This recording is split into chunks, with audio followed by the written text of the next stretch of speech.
Hola y bienvenidos al podcast Conduce con Confianza. Estamos haciendo el test número 16. Recordaros que en la parte de abajo del vídeo tenéis el enlace para ver todo el podcast o continuar con los tests que estéis siguiendo.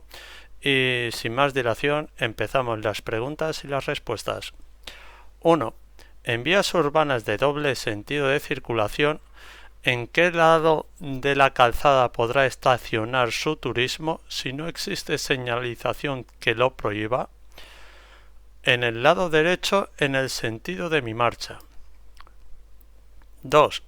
Un conductor que tenga un resultado positivo en una prueba de detección de alcoholemia pierde entre 4 y 6 puntos del permiso de conducir. 3. ¿Las anfetaminas son peligrosas para conducir? Sí. 4. ¿A qué tipo de seguridad en el vehículo pertenecen los cinturones de seguridad? Seguridad pasiva. 5. ¿Deberá un camión con MMA de 3.500 kilos llevar una rueda de repuesto para uso temporal? Sí. 6. ¿Dónde debe depositar las colillas el conductor que decide fumar en su vehículo? En el cenicero del vehículo. 7. En una emergencia, ¿cómo se debe frenar? Pisando el pedal del freno con la máxima fuerza, pero sin llegar a bloquear las ruedas. 8. Un amortiguador en malas condiciones, ¿qué consecuencias puede tener? Que las luces oscilen durante la marcha y pueda deslumbrar. 9. ¿Qué efecto produce el aquaplaning? Pérdida de adherencia en caso de lluvia.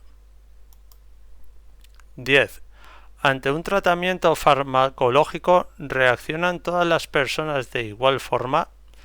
No, ya que circunstancias individuales como la fatiga o estar en ayunas pueden variar los efectos. 11.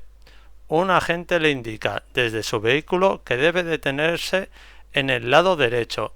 ¿Cómo lo señaliza? Con el brazo extendido hacia abajo, inclinado y fijo. 12.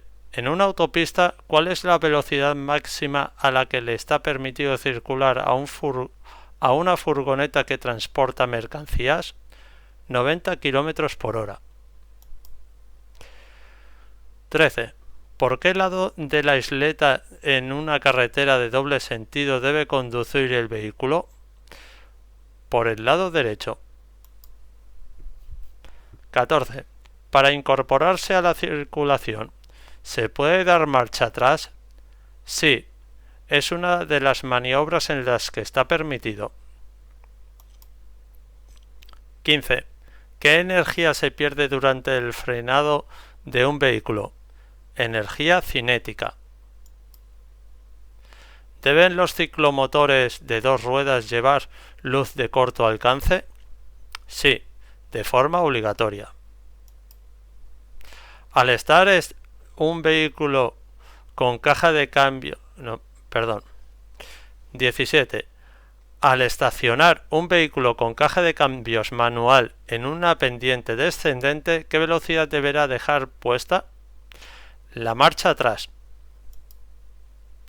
18. ¿Cuál de estos accesorios no es obligatorio que lleve un turismo?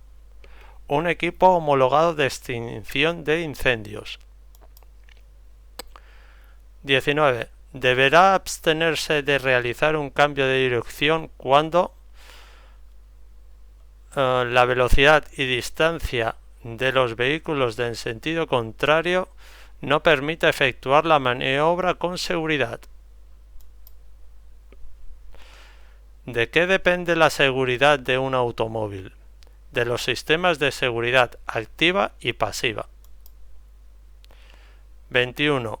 La señal indica que nos aproximamos a un lugar donde está permitido realizar un cambio de sentido al mismo nivel. 22. El autobús circula despacio. ¿Puede adelantarlo teniendo en cuenta la señalización? No, porque está prohibido atravesar la línea longitudinal continua. 23. ¿Puede utilizar el carril bus para adelantar a otro vehículo? No, está prohibido. ¿Cómo se debe subir las pendientes en caso de que la calzada se encuentre nevada? Lentamente y a velocidad sostenida. ¿Está permitido adelantar por la derecha si existe espacio suficiente? Sí, en vías urbanas con 2 o más carriles delimitados por marcas viales. 26. ¿Quedarán obligados a someterse a las pruebas que se establezcan para la detención de alcoholemia? Todos los conductores de vehículos, incluidos los ciclistas. 27. Desde el punto de vista de la seguridad vial, el chasis y la carrocería tienen como función absorber la máxima cantidad de energía producida en un accidente. 28. A causa de la estrechez de la calzada, el cambio de sentido no se puede hacer con un solo giro. ¿Qué está obligado a hacer el conductor? Continuar la marcha hasta que haya un lugar adecuado. 29. ¿Puede entrar un vehículo en una zona de cebreado? No, está prohibido. 30. La velocidad máxima con carácter general para un vehículo especial es de 40 km por hora. Bueno, muchas gracias, ya hemos terminado las 30 preguntas de este examen. Recordaros que el podcast lo tenéis en la parte de abajo para que podáis ver todos los exámenes y poder repasar. Muchas gracias por visitarnos y que os vaya fantásticamente el examen. Muchas gracias y buenos días.